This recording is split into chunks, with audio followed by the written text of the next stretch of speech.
Hi guys, welcome back to my channel. I'm so glad that you stopped by.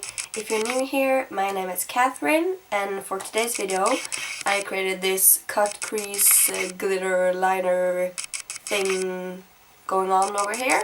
So if you want to see how I created this cut crease using the Jaclyn Hill and Morphe palette, then you just have to keep on watching. And if you haven't subscribed already, please do so. That will make me so happy. So just click the red button down below. You can also click the small bell to get a notification every time I post a new video. I would really appreciate it, and it's easier for you to know when I post videos. So win-win or something, I don't know. But okay, enough rambling. Let's just get started and jump right into the video. To start off by taking this light brown shade, using that as my transition shade. So I'm just buffing that all over my crease and a little bit above as well, because I'm making a cut crease, so we need to see it when my eye is open. Then I take a clean brush, just buffing out the edges so everything is smooth. Then I go in with this warm brown shade, and I'm taking that on a smaller brush. And I'm doing this a little bit more precisely than I did with the other shade, placing this a little bit more into my crease and not so much above, but I'm also dragging it outwards, creating this nice shape for my cut crease. And be sure to just blend it nicely so everything is blended into each other, and also go over with a clean brush and just buff out the edges. That's my tip.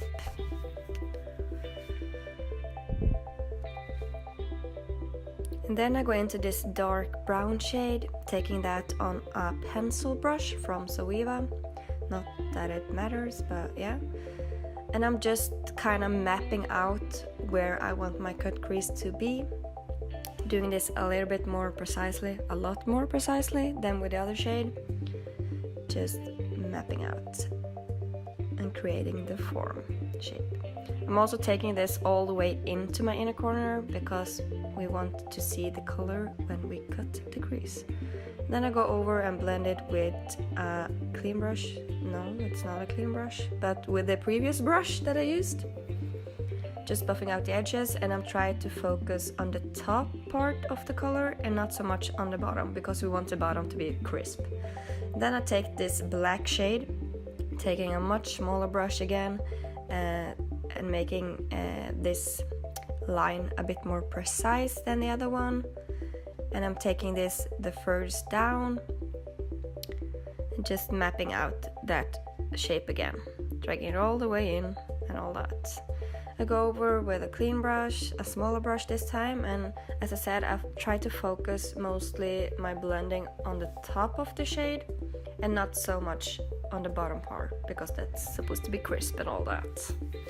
So yeah, that's what I'm doing.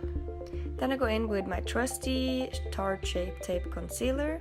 It's full coverage, so it's perfect for cut creases because it covers up everything. So if you make a mess or if you take the color too far down on your lid, this covers it up, so that's not a problem. So now I'm just mapping out my cut crease, and I'm taking small strokes and all that, just placing down the concealer.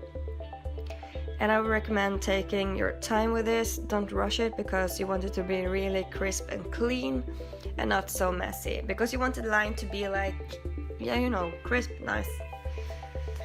So that's what I'm doing. So just place that everywhere and also cover up your lid. So okay, this part of the video I did not record. I don't know what happened, but it didn't come, I don't know, it didn't happen. But I took this shade and I just packed it all over my lid where I placed the concealer. So yeah, that's basically what I did. And then I went in with this Mekka Metal Moment Glitter Liner, or what it's called. And I'm just, again, mapping out. Why do you say mapping out? I'm just placing this between the darkest shade and my lid shade, creating this nice glitter liner thing.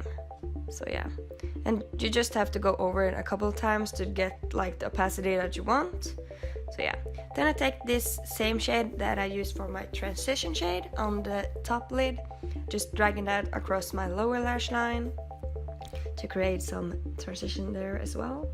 Then going in with this warmer brown shade and just doing basically the same, just keeping it a little bit closer to my lash line and not so far down.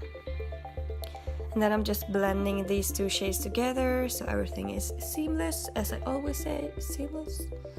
And then I take the dark shade that I also used on my top lid, and I'm taking this on a really flat definer brush and just packing that into my lower lash line, keeping it much further up than the other shades. And again, just blending them together. Then I go into lash sensation. Then I take the lash sensation. Oh my god, the lash sensational mascara from Maybelline, I think. And I'm just taking that on my top lashes and bottom lashes. So yeah. So this is the finished look, as you can see in 2 seconds. And here's my cat as well. So hello from Molly.